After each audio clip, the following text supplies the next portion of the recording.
আজ আমি বানাবো সর্ষে পটল। এর জন্য আমার উপকরণ লাগছে সর্ষে পোস্ত বাটা, টমেটো, টক দই, চিনি, জিরে গুঁড়ো, লাল লঙ্কার গুঁড়ো, হলুদ গুঁড়ো, পটল, নুন আর সর্ষের তেল। কড়াই দিয়ে দেবো সাদা তেল পটলটা ভাজার জন্য। গরম হয়ে গেছে, পটলটা দিয়ে দেবো।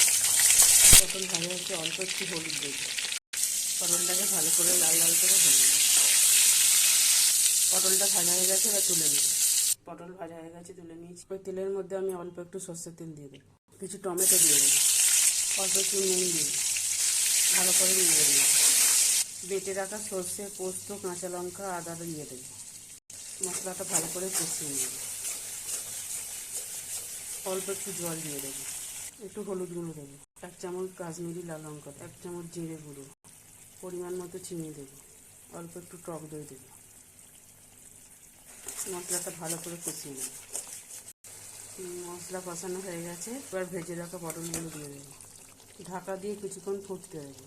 হয়ে গেছে, নামিয়ে নেব। রেডি হয়ে গেল পটল সর্ষে।